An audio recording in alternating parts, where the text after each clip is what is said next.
Hey, folks, and welcome back to Women of Water Get Real virtual summit, where we're talking about where women are leaking from the water career pipeline, how to stop those leaks, and how to bring women back. And I've got a really fascinating guest here with us for this session. Anastasia Eagle, I've actually met her father first. They co-founded their company. He's done a TED Talk on sustainability, and I actually met her at a women's networking event at WEFTEC in the Expo Hall. And one of the important pieces of working in water is going to these conferences. We talked a lot about associations, but not just on the technical and presentation side, but also in the Expo Hall, which is where a lot of deals are made, a lot of big contracts made and items purchased and everything. And so and that's got its own separate culture. And so we're going to get into the culture of expos here with Anastasia Eagle. Welcome. Thank you for being here. Thank you so much for having me, and I'm very excited to dig into some of the stuff that you've just mentioned, because that I feel very passionately about getting real. So Good, good, good. Tell us, let's step back a little bit. We have everyone kind of give us a little of their background, and you've had this really interesting background of working with your dad and this fantastic company that you've created that's really, made a big splash in the industry, so to yeah, speak. I'm yeah, exactly, no pun intended. I'm really lucky to be able to work with my dad. I've worked with my dad on a couple of ventures before. And yeah, it's, yeah, there are many things sort of that go with that. It's like lots of wins, and then it's also all you do is ever talk about work when you're at dinner, like at family events and etc. Pretty much the only downside. But he asked me to join. So my background is in marketing. I had started marketing in the architectural space before, and I got my degree in art and design in New York. But before I did that, I was working in the field in marketing for a long time, and then I got my degree. It kind of worked out, I don't know, sort of backwards. Yeah. But and I haven't always worked in marketing, but glad to be back working with this company. And so our company is Glamorous, and we sort of work at the intersection of climate and water. And it's on the topic of what we're discussing, it's very interesting because they're both really insular fields in terms of, if I talk to somebody my age who's in art, they had no idea what either field entails in it. I definitely remember telling my friends about, oh yeah, we're starting this water company, da da da. They're like, bottled water? Are you selling bottled water? It's like, what is filter media? Like pictures media, like videos? And it's like, okay, so and I think that insular nature contributes a lot to issues that you're discussing throughout the summit in terms of where we're leaking people, or how we even like get people in. And it also contributes to the culture at these expos and and on the ground. I can't speak to site visits and working with engineers and being on the ground, but I definitely can speak about expos and how that sort of impacted by the insular nature. And it's interesting. We've had a lot in this industry. We've had a lot of the last 10, 15 years, as water and everybody else started developing websites and going online and doing online marketing and everything, that a lot of uh, a lot of the folks running the utilities and firms and whatnot would say, "Oh, well, we don't know anything about all this social media stuff, but my daughter, or my, this employee's got a daughter who's doing, who's on her phone all the time, and she knows how to do this stuff." And so they end up hiring these people who may or may not have background in things like communications or social media marketing. And then next thing you know, they're hired by the firm to like tweet and post about what they're doing, uh, but may not actually have a background in marketing. And we've been, part of what we do in the virtual water leader lab is really teaching people some of the basics of like, how do you get to know your customer, your target market, and how do you do research surveys that really get people to open up to you? How do you incorporate what they're saying into the language used when you talk to them and on your website?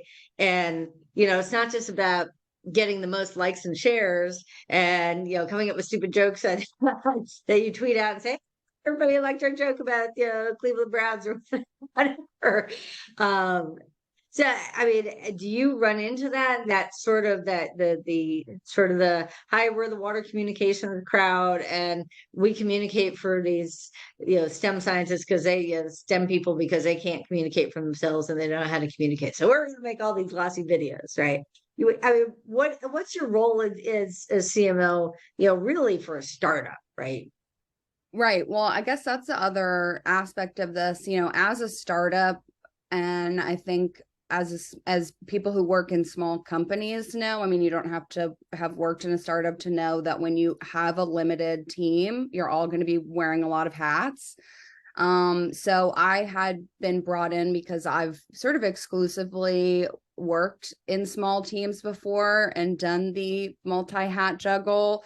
So that was everything from, designing the website and fine-tuning our messaging down to furnishing and designing our office space, or like being office manager, right? And all of those things. So there's a lot that goes into my role in general, I think.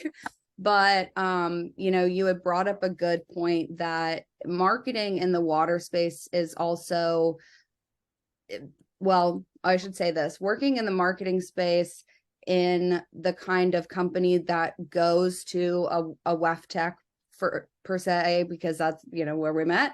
And these larger shows, they're very rarely selling, most of the time, these are B2B customers, or I mean, companies.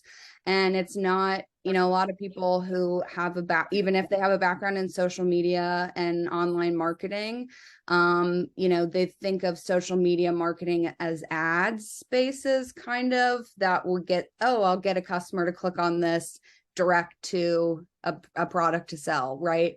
As opposed to so many companies, especially one like ours or ones that I've had exposure to and talked to their marketing people in the past, they barely use social media because they're, like trying to, I mean, obviously they want to gain some visibility in the space and build, their existing network.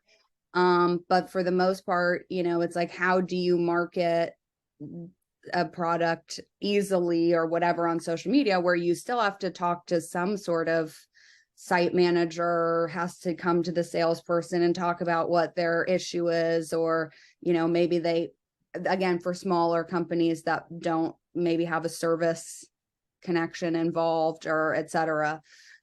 So it's a sort of interesting space. I do feel like that's again another reason why it's so insular, is like the biggest water the biggest distributors and service companies and stuff that I can think of off the top of my head, again, have very small social media followings, if any presence at all.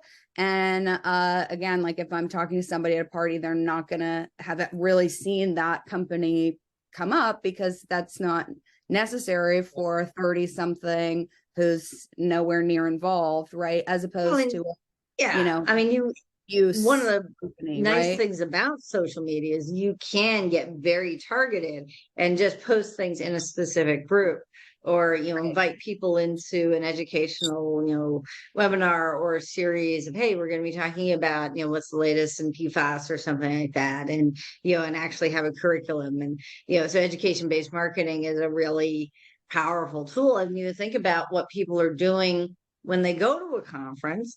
And to some extent, they're, getting their continuing education credits, and they're getting their, I mean, on the technical side, and they're, maybe talking, sharing with others about their work. But one of the reasons their employees send them there is also to say, I've done this work on behalf of X consulting firm, right? Or Y University Research Institute, or what have you. I mean, it is, a way of getting your information out there, and hopefully also connecting with people who might become clients. So really thinking less about just blasting eyeballs and more about building relationships, and even continuing those relationships after you meet. We do this conversations to contracts little challenge video series that kind of walks you through, like, how do you prepare for a conference so you actually find the people you need to find, and then have some way to connect with them further, right?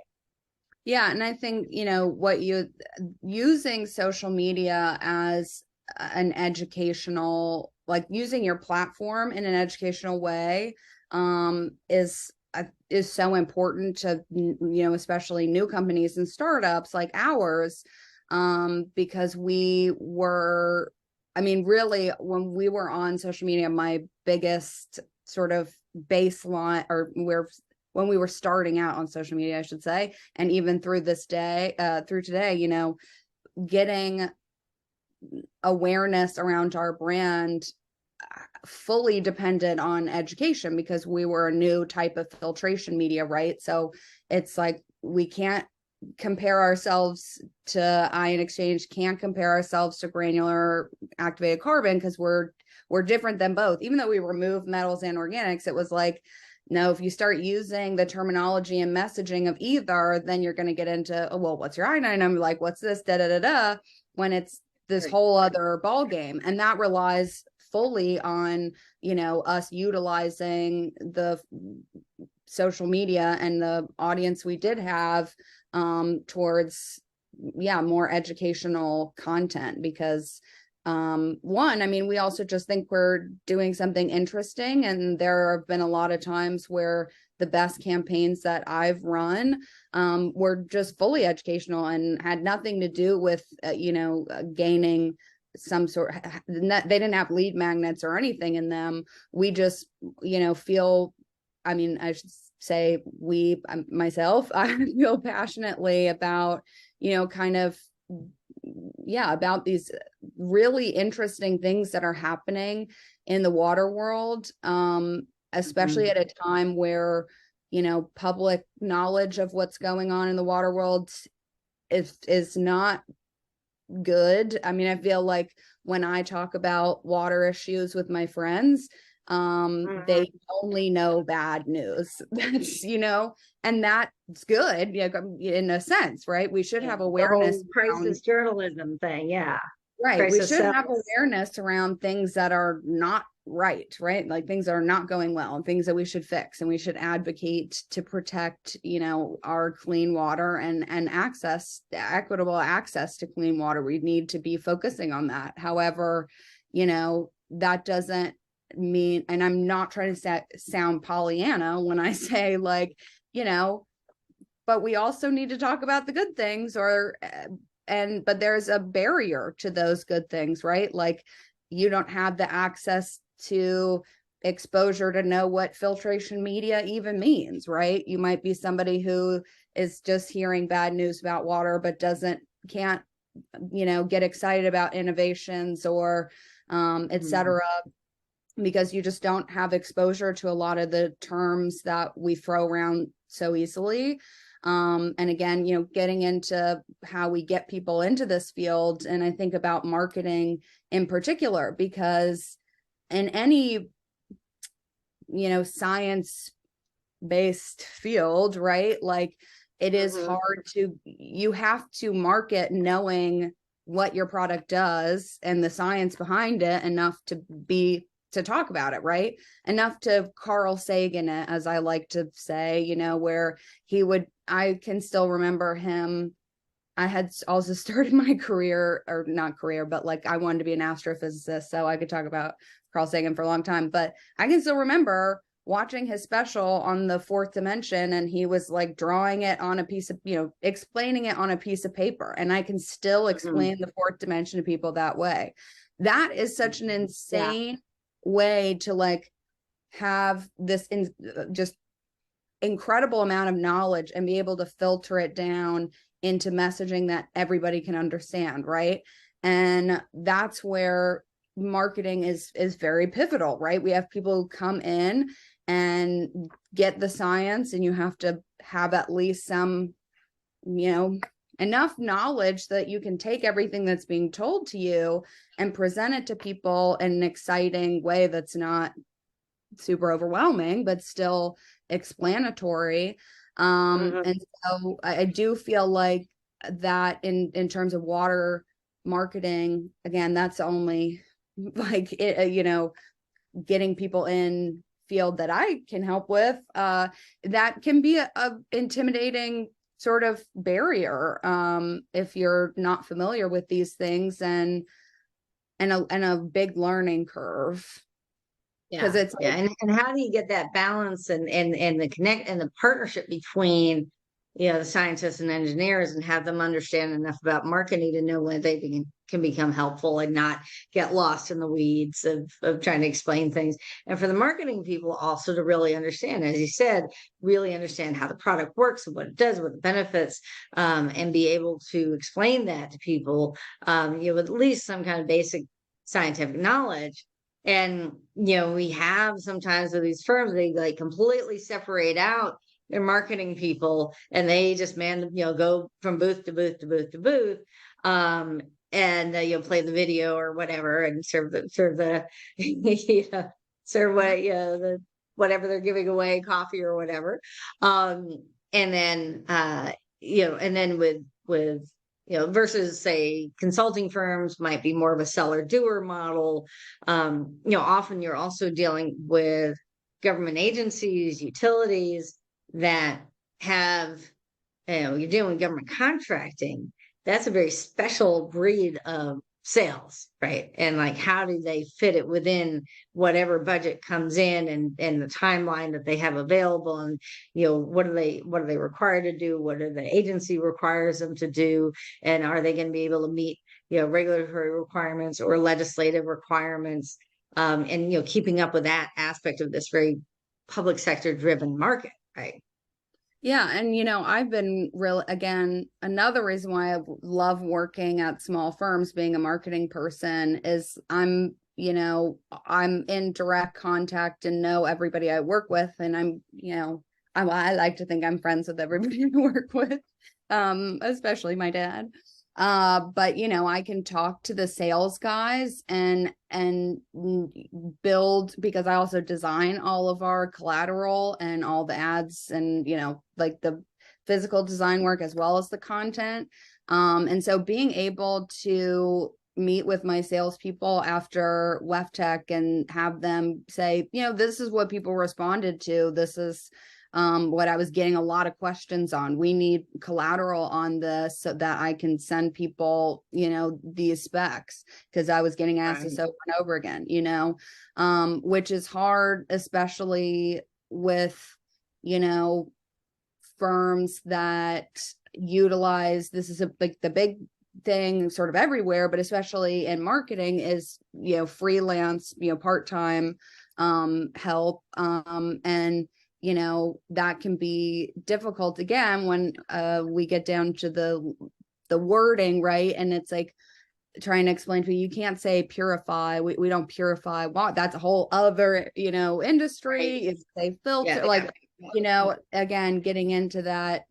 So I think my introduction was having that really on the ground, like really close relationship with both our, CTO, CSO, and like all our salespeople, has really helped that learning curve for me. But there's so many different layers. And again, I can't, I don't have the relation, I don't have the or experience of being in government contract, marketing, but yeah, I think there are a lot of ways and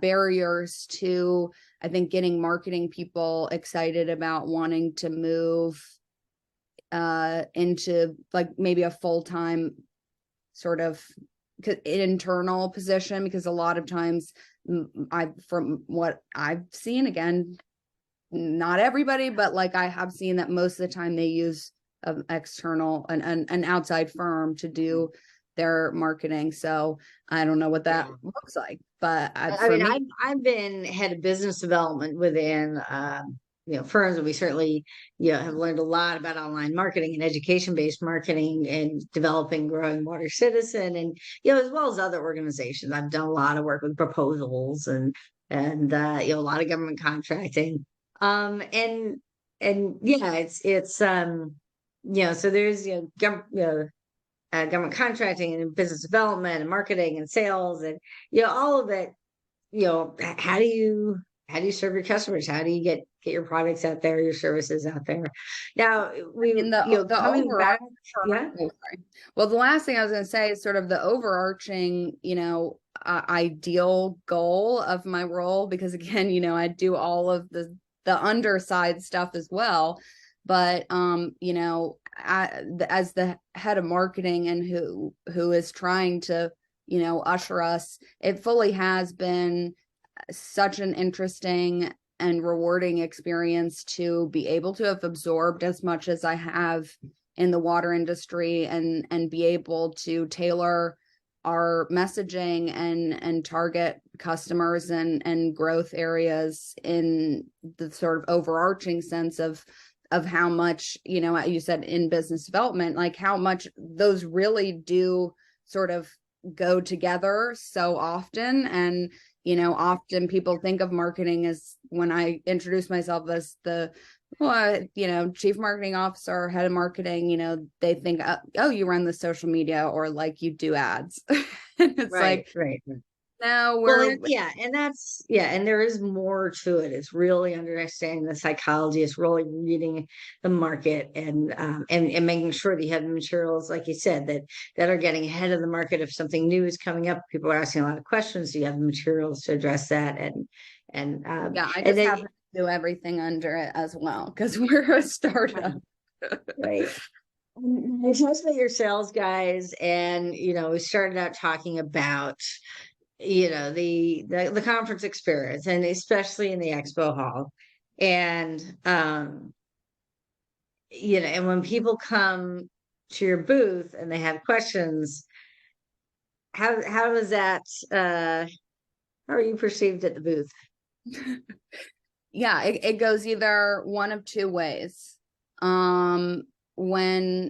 Especially when I'll say this, when I was first starting out, keeping in mind that I said I had no background in water, and I remember the first trade show we ever did in Europe, and I was terrified, because I think I just sort of like memorized my lines of things I needed to go over, right? And so we have the two typical examples, or the two, I said, groups that they split off into, I would say, is people, men either directly go to you and maybe aren't just interested in talking about your product, or they completely ignore you. I mean, it's sort of like one or the other. Not saying that I haven't had pleasant experiences, but I was noticing, I was like, why are people coming, especially when I was first starting out and didn't know really as much as other people at the booth. I was like, why is everybody coming over to, why are these so many people coming to me first? But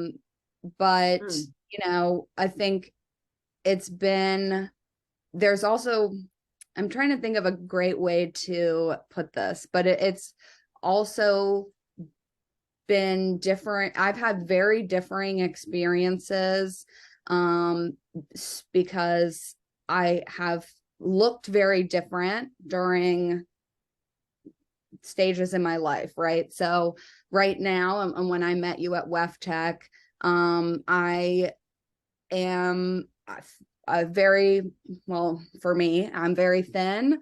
And I think that, again, not to, it's very hard to like try to, oh, and my Siri is trying to talk to me. It's very hard to talk about these things in a way that is just at face value, but and not like, I'm not saying anything about myself, but I know that right now, having lost 70 pounds and having longer hair and, you know, whatever, I know that I am fitting more of a stereotypical sort of idea of a beauty standard. And me this way, presenting as such, is treated, has been treated in my experience very differently than say the WEFTech the year before, where I was 70 pounds heavier and looked very different, presented very different just because of that. And, you know, that's life, I think, as a woman, period. It's been just in and out of conferences. It has been a very hard thing to juggle the way that I'm treated now and perceived now, especially by men. Because when you're in the, under the invisibility cloak of not fitting into the beauty standard, you kind of don't even realize. I mean, there are certain things where you're like, ugh, but it wasn't really until I started looking the way that I look now that I realized, like, oh, men actually look me in the eye when they're speaking to me and are engaged, like, with what I'm saying, and open doors for me. You know, I mean, I strike up conversation.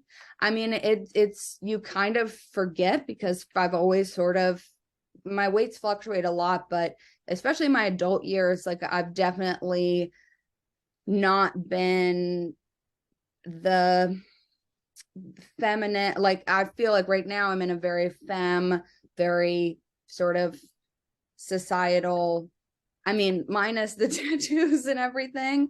That does, you know, but I'm wearing the blazer and everything, and I look, you know, sort of like somebody that all men would approach or whatever. I don't know. And again, this is not to say anything about how gorgeous I am, but it is hard to grapple with, for example, the way I was like just interacted with at the last WEFTech.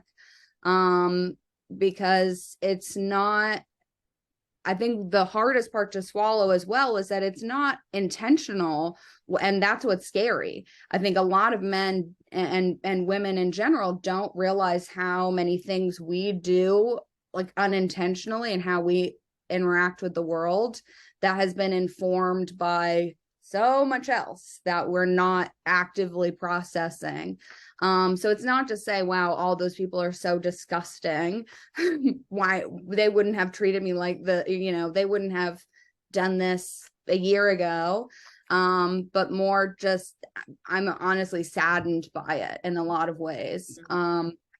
You know, and then there's the added effect of, if I am having my tattoos show and wearing something that's not, that's what I typically wear, which is like, and especially in New Orleans when we were there, I was like in cutoff jean shorts and cowboy boots and my like ripped up shirt or whatever, still letting my punk rock roots fly and my tattoos out. You know, I get treated a lot differently then than when I'm, you know, in my pretty princess, like, business casual Barbie outfit, you know? So, you know, how do you dissect that? How do you approach people? Because again, this is, what if somebody's coming over to me I'm getting a lot of people coming over who are not doing anything explicitly inappropriate. They're just engaged. They're looking me in the eye. What do I say to them? If I were fat, would you look me in the eye? I mean, it's like, how do you, have that conversation? Yeah, no, I get that. And I think it's when people just kind of lump all women together, or if someone says, well, I never had those experiences, I never had those experiences. Well, there are a lot of factors that can determine how people may treat you, and especially the way men treat women, in the workplace, and whether you're married or not, whether you have kids or not, whether you are, you're more feminine looking, whether you have big boobs. I've had some medication that caused some size difference, and it made a difference, and it made things really difficult to be taken seriously as a scientist, as an engineer.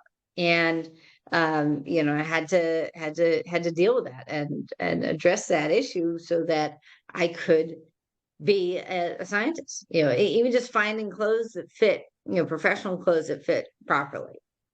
Oh, that's a whole, I could talk for years about that, because because I'm quite tall. I'm 5'10" ish, I think. I don't know when the last time I was scaled, but Right. I'm very tall. So when I was, and again, for the most part of my life, when I've been much heavier, what are your options? Like extremely stretchy, flimsy, flammable outfits, that are like, when the fashion options for plus size people are plus size women specifically, are so depressing. And finding, I think, again, you touched on a good point as well, where there are so many things that we as women are conditioned to just do, sort of without having this whole inner dialogue about the history or whatever, all the other aspects of it. Like, knowing, I just know, and have always known my whole life, that, like, well, if you dress a certain way, you'll be taken more seriously.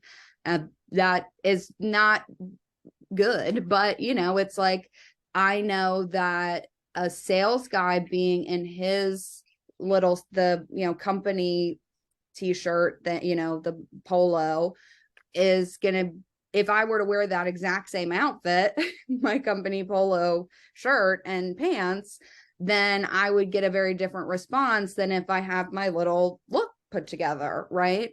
And it's not that that's a active repression of my own stylistic needs. I mean, I still like the things. I'm not, going into spaces being like, I hate what I'm wearing, I'm only wearing this to please other people. But it's like, okay, I have my, like, sections of my closet and my outfits that are for different occasions, because Right. that's just how it And is. to some extent, there is a uniform. There is a, dress for success. Is that, the way to fit in and everything. And still not having people made feel wrong because of uh, body types, hair.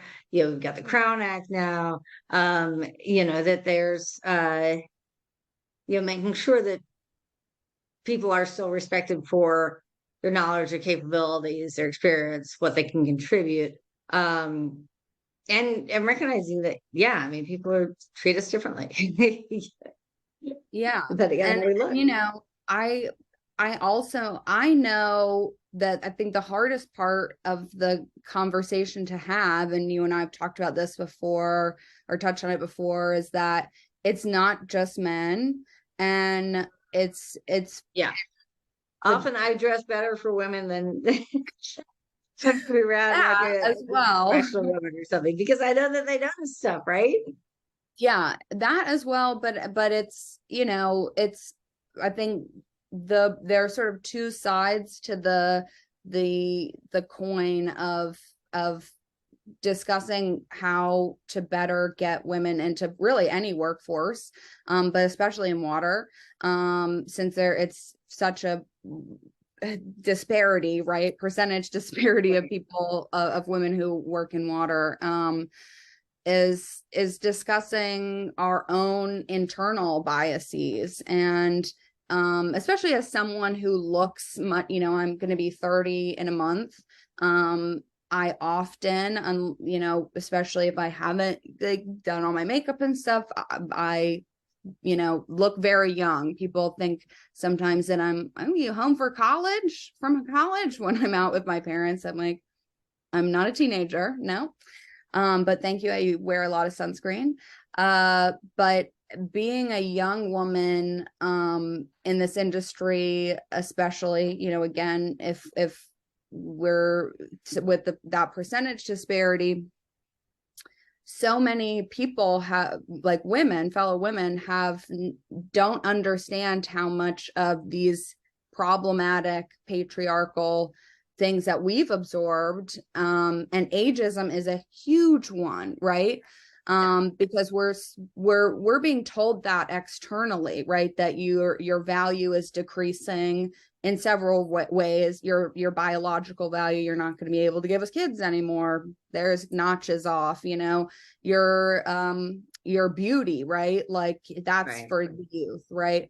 Are you eye candy for the office? Are you, do you help us get into meetings because we've got the cute chicks on our team? I mean, it definitely, it gets pretty bad, once people cross 40 and then certainly after 50, and that the guys can go gray and have the pooch over their, you know, Right. big stomachs or whatever, and Wearing the the company women have polo. to look better, but at the same time we're looking younger, but need to prove that we have the experience. But if we, when people go gray and which obviously this is out of a bottle. I mean, I started going gray, start getting gray hairs in my 20s, my ex was This is also covered, but the last time I went yeah. to my hairstylist, she was like, "Oh, you have a lot of gray. All your new growth is coming in gray." I was like, "That's stress." But it's not just the workforce that's telling us that. It's everything. It's society. It's Hollywood. You reach a certain age, you're just gonna be playing the witches and the like Yeah. grandmas. And And even the when you're news like, anchor in Canada who lost her job, Lisa LaFlamme, and because she, what a lot of people in COVID did, when they were at home and they couldn't go out and get their hair done, a lot of people did start going, letting their hair grow out and go natural. And, it was one of the times when you could do that, right? Um, and but it's yeah, it's all of these things like those are like we're told those things actually, those are pounded into us, like our value is in our youth and our beauty and our contribution to the things that are womanly, right, or fall under that umbrella. And so it is hard, despite as much as we think that we are girls, there will always be times, like every bias in life or systems that we've absorbed, where that it's like almost like a survival instinct, right? It's like, with this woman's younger than me in the room, it's like I have to, and again, I'm speaking from personal experience, where right. a lot of the most ruthless, and I'm a girl's girl, so I'm not trying to hate on these people. I'm just saying a lot of the most ruthless sort of things I've seen in my professional career have been from other women. And it's totally out of fear. And because, they see me and I'm young, and especially if I am in a position where I'm looking some type of way. I mean, how do you not let all the things that society has told you? You're in a industry where there are only a small amount of women in the room, and that number is getting smaller. How do you make sure that you're sticking around, right? Right. And And it goes in reverse also. I mean, I hear a lot of, younger women about queen bees and, the older women, put us down and everything. And yet a lot of them are now in those hiring manager positions. And so when a, older woman like myself is applying for a position, someone older, they don't want to have somebody, these are our friends. We've got our little group here in our department. And, I mean, it isn't just that, but I, whether they feel intimidated. I mean, I've heard all sorts of things, no, but it that they goes don't want both someone with ways experience. because us as young women have absorbed that idea that even though we can't see ourselves in the future, we see what society has told us that, oh, aging, you're when you age, you're going to lose your value, right? So even if you're Mm. not consciously thinking that in the, reading the applications being like, lost her value, you may not actively be thinking about these things, but how do young women not absorb that Well, either? and It's I mean, like, I'm told that, right before the pandemic, I had, there was, applied for a position with a, woman-owned small business and just gotten a big contract at Department of Energy where I had been an embedded contractor before. I was in hydropower and, I go in for the interview and I'm like, great, I got an interview.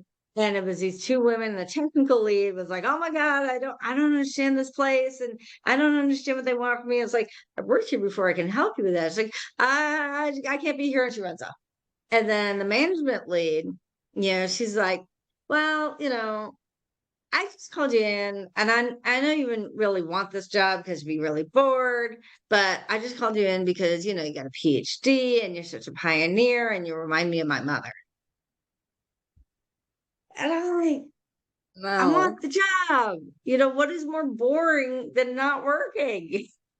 you remind me of my mother is a just a stab, I Yeah. mean, or yeah, I mean, oh yeah, yeah. It's there are so many, again, there are so many facets to these issues that we're talking about. And I feel like I'm not, doing them justice by doing really high level sort of overviews, but it's not just the way that it's not just black and white, because also often how many times have we been in rooms where we've overheard things being said about other women, just even if it's just offhanded comments. I've heard it certainly at water conventions where when I was in my invisibility cloak, they thought I couldn't hear what they were saying about somebody else from another team who had just come over, and it's like, what did you just say? I mean, if Yeah. you're constantly hearing stuff like that, what's going to make you feel comfortable around any of these people, Yeah. or feel like, again, Yeah. feel like you don't need to go into survival mode when dealing with other women, which is why I think, we had discussed the importance of mentorship before. I think being purposeful about these relationships, in terms of bolstering relationships between women is, between helping other women is so Right. important, Right. because we can we can know these things realistically and intellectualize all of these things, but when you're in the moment, it's so much harder to Yeah. really like look at our internal stuff that's going on, and try to, what in the span of a conversation with an outside person, try to like explain all of that that's brought you here. Yeah. I know we're running out of time, but we were going to talk a bit about some of the things that we talked about at WEFTech and with the ombudsman and with the, situations that come up in the Expo Hall. And it's, a lot of, there definitely has been a move away, certainly within the, more of the utility focused conferences, away from what used to be called the booth babes and, kind of like at a wrestling match when you've got pretty scantily clad or whatever, trying to lure people to the booth, or even some of the other things that people used to do to get people to come over, and they'd have magic shows, and they'd have, all sorts of things to try to get that attention in the sea of thousands of folks. But alcohol being served, lots of receptions, behaviors can be a little off. I mean, have you experienced that or just heard about it, or um I've not experienced to me, like specifically what I would say over the line. Here's the other issue. I'm saying over the line inappropriate behavior. That doesn't mean that there haven't been so many times where I've been talking with somebody and it's like, yeah, you didn't have your hand on the back, being like, oh, so yeah, you weren't this touchy with my sales guy, sort of aspect. So not saying I haven't had those, but I have, as I, had alluded to, I have had overheard things said by other people that were not like, yeah, at the time where the, one of the booths is giving away beer or whatever. They all have their like kind of beer, having locker room talk or whatever. Just horrifying. Thankfully nobody that I worked with. But and I guess I should say that too, like I have been really lucky in who I've worked with. I know lots of, in terms of like at this company, I know lots of women can't say that, and so I'm very thankful for that. I think as well, there, the client dinner aspects, right? Like there are so many other areas where it can go awry. Right. And I Yeah. think I've had fine experiences with that as well. However, that doesn't mean in other industries that I haven't. And that also, that it hasn't just been a palpably different energy from Mm. from the way I used to look to now. Or, especially like I work at our manufacturing plant. So I would not be wearing all this if I were at the plant right Yeah. now. Yeah. So I've definitely, Yeah. and like I am a queer woman, and I think when I was dressing, way more butch, like this new sort of femme aspect, I'm loving it. It's a little exploration. Certainly not how I really spent my adult life. But I know that, I was treated very differently then as well. But throughout this whole, my whole sort of experience, there are so many privileges I have had. Like one, I do, even before when I would sort of be presenting differently, I think for the most part, like I would pass as straight, and people would read me as such, because I know that's been an issue for me in the past when I haven't maybe passed as straight. And so I haven't had that issue in this industry, just because of where I've been in my timeline and evolution and style and presentation.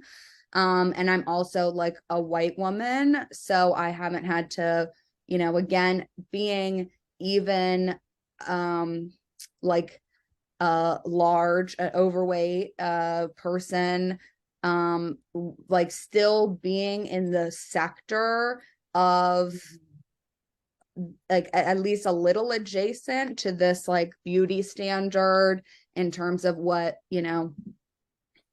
society's pushed on us, and being white has afforded me a lot of Yeah. privileges in that space. Yeah. But yeah, and I Yeah. know I'm sorry we didn't get to touch on a lot of I know we were really going to dig into the women's health issues, but I'm not the best interviewee, because I'm just a talker and I can kind of go off, and not maintain a line of thought very well sometimes, but We have a lot of good stuff, and yeah, I know that the weight loss was tied to health issues, and that definitely there are challenges there, and we talked in some of the other interviews also with Rita Spence-Subman, talked about her breast cancer, my uterine cancer, how how do you approach those issues, and whatever needs come up around that, guys not being comfortable talking about women's health issues as they come up, not to mention insurance issues and all that, especially as a small business. We definitely have other talks, folks, with Emily Solby from Juno Jones Boots for stuff that's actually women appropriate. There's other companies that actually have started creating PPE, personal protective equipment, and attire that is appropriate for the work, for being in the field or being in a plant, and that's fitted right, so it's more safe, that you're not just pink it and shrink it. It's not bulky and cut wrong in the wrong places and everything. So all of that is a factor, and the fact that WEFTEC now has had an ombudsman, and we talked with Jackie Jarrell, the former president of WEF. So as you guys are looking around, ladies, whoever's watching us, New Jersey, we say you guys. So as folks are watching the videos, these are some common themes that we hear throughout. So thank you so much for taking the time to be here with us, and thank you everyone here is watching. And Anastasia, yeah, any final thoughts? Very short. Final thoughts after all that. Let's figure out how to do better. I know that's such a huge statement, but we, just like all the people that you've been able to acquire in the summit, I mean, people people way smarter than me, and people who want to make changes are speaking up, and I'm ready to be part of the solution. I'm not perfect. Let's do it. Yeah. Well, fantastic. Well, thank you for giving me all this, and thank you, folks, for your thoughts. Go ahead and type in the comments, and we'll be able to get back to you there. And keep watching for all of our the full summit. See you soon. Thanks so much for joining us for this extraordinary conversation, one of 45 extraordinary conversations we had as part of the Women of Water Get Real virtual summit, where we explored where and why women are leaking from the water career pipeline, how we can stop those leaks, and even bring women back to water. I hope that you will enjoy all of these amazing interviews. If you don't have a chance to watch all of them during the summit, you have the opportunity to join us with a power pack and get lifetime access to all the videos, as well as an opportunity to join us for 30 days in a brand new community where we will dig even deeper in live facilitated conversations about some of the issues that are facing women in water. Look forward to seeing you there. Please join us at watercitizen.org/women, watercitizen.org/women for more information. See you again soon.